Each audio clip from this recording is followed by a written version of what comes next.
Now we're talking about the future, and I told you I have 3 kids, and I begin to worry about the message my children are beginning to receive about what it is to be a person of character, to be honorable, what it is to be a hero. To me, the values described that Drury teaches are the DNA of heroes. As my children become indoctrinated in what they see on TV and the greater national media, I worry about role models. Too often we seem focused on the vain. We too often honor people because of mere celebrity. I hope to teach my children what my father taught me, that heroes are humble. Heroes are seldom seen on TV. They don't wear jerseys. They more often wear uniforms. They wear the uniform of policemen, of soldiers, of paramedics, of nurses, of everyday women and everyday men. They don't see themselves, they don't serve themselves, they serve others. I work in a healthcare system, and I have the blessing to work in an industry and especially in an organization that is rich with people who made a lifelong dedication to scholarship, leadership, service, and character. Very bright people go into healthcare, people dedicated to service. You can be at a meeting, you can end it by saying, now go save a life, and they'll actually do it, and they do it every day. Imagine a city of 10,000 people concentrated on a single city block, all dedicated to advancing medicine, dedicated to human service. This is what a large tertiary hospital like CoxHealth is. It has virtually every function of a large city. We have active police force. We supply water and power. We build things. We clean things. And most importantly, we fix things and we fix people. All of these activities are centered around our core mission, which is serving others. We performed 1.8 million laboratory tests last year. We served 2.3 million meals last year. We processed 4.8 million pounds of laundry. We delivered 4,000 babies, and we saw over 145,000 emergency room and urgent care patients last year alone.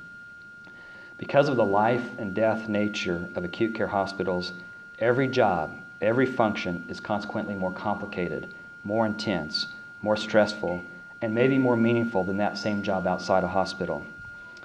Dr. Viktor Frankl, a neurologist and Nazi concentration camp survivor, once said, "Between stimulus and response, there is a space.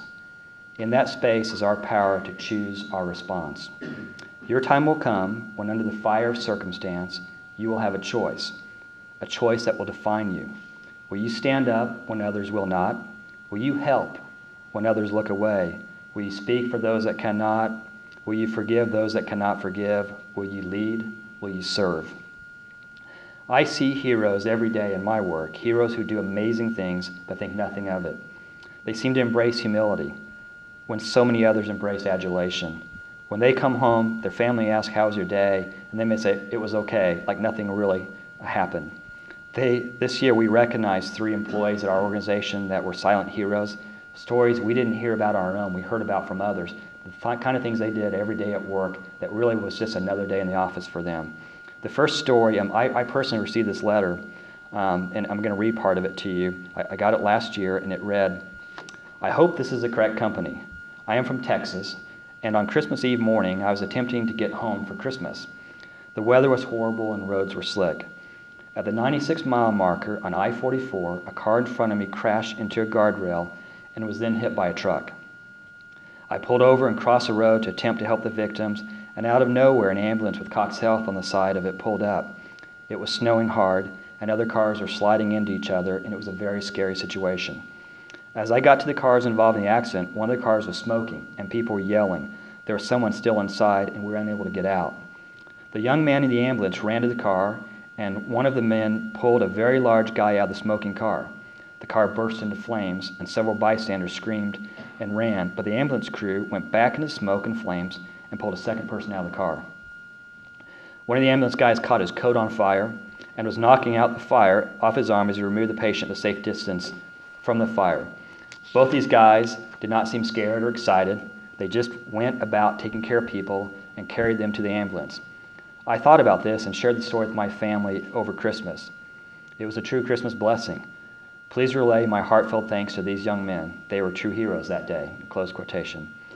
We found out about this from a letter from someone from Texas, someone passing by on a highway who thought what 2 of our employees did was a blessing. Our staff did not mention it.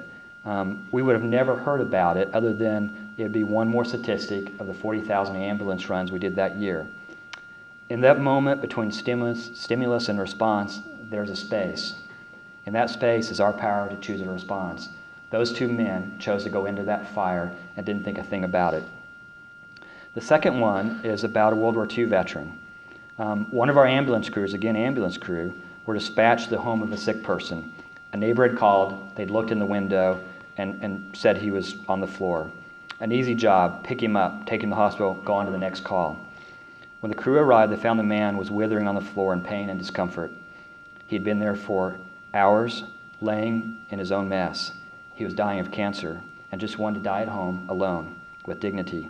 He had no family or anyone left to care for him, save a distant neighbor. He was very strong-willed. He could no longer care for himself, but he refused to be transported. The crew stayed on the scene for 2 hours, calling social services, hospice, and his physician to obtain care for this patient. They helped him become comfortable. They bathed him, they changed his clothes and bedding. They helped him to a bed and made him comfortable while waiting for help to arrive. He wanted to die with dignity. They wanted to grant his wish and make him comfortable as possible. They visited with him at length during those 2 hours. They found out that this man was a soldier. He'd worn a uniform. He was a decorated World War II veteran. He'd fought in Europe. He'd fought for our freedom. He was representative of our greatest generation. He was a hero, yet he was all alone and had been withering on the floor. Our crew gave him the dignity he deserved. He passed away within 24 hours under hospice care in his home with dignity. In the moment between stimulus and response, there's a space. And that space is our power to choose our response. These men chose that response. The last story is of a nurse that wasn't working that day. One of our long-term nurses was off duty sitting in her family room when she noticed a pickup truck that stopped in the street in front of her house, right in the middle of the street. The man inside was slumped over, not breathing, no heartbeat. She and her husband got the man out of the vehicle and she performed CPR. After 7 to 8 minutes of CPR, he was not responding. Some would have given up. She said, "I told God, if you want this man to survive, I'm going to need your help. I'm going to need it right now." Now, if you've worked with nurses as long as I have, you know that you'll recognize that you better not get in their way. And they don't mind telling you to hurry up, even if they're speaking to the God Almighty. After 10 minutes, his heart began beating, and he started gasping for breath. He was brought back to life. The ambulance arrived. He's doing well today, incredibly grateful that he chose to have a heart attack in front of the house of a nurse with powerful convictions. She wears a uniform, and she's a hero. In that moment between stimulus and response, there's a space. In that space is our power to choose our response. So these people work at a place that is open 24 hours a day, 365 days a year. They work through Christmas and Easter, through birthdays and Super Bowls. Beyond the work they do every day, our employees serve in voluntary functions. They give the most blood of any organization, the Community Blood Center. They give the most, one of the top 3 donors to United Way. They help out and rely upon others to serve in their community.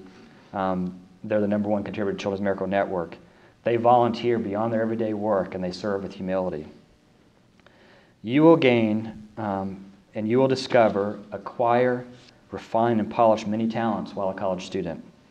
You will become writers and poets and great speakers. Will you use your great writing skills to speak for those who cannot speak? You'll be athletes. Will you use your athleticism on the tennis courts and soccer field and swimming pool to be an ambassador for goodwill? Will you make a difference in this world? The world needs you. Each of you are born with the capacity to make a difference. Will you step up and represent those that are vulnerable? Will you care for those that cannot care for themselves? In this space, we cannot choose to be perfect, but we can choose to strive to be better. We can choose between anger and love, violence and peace, cynicism and hope. You can choose to give up or never give in. Between stimulus and response, there's just a moment, but in that moment, we define our character. We choose to lead or to follow.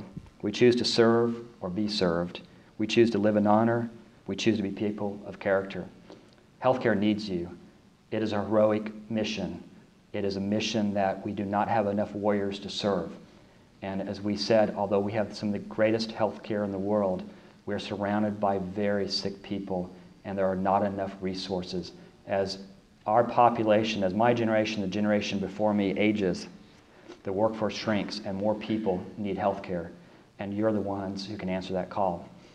I look forward to seeing you someday come back to CoxHealth and being physicians and nurses and ambulance attendants and technicians of any type. We need you.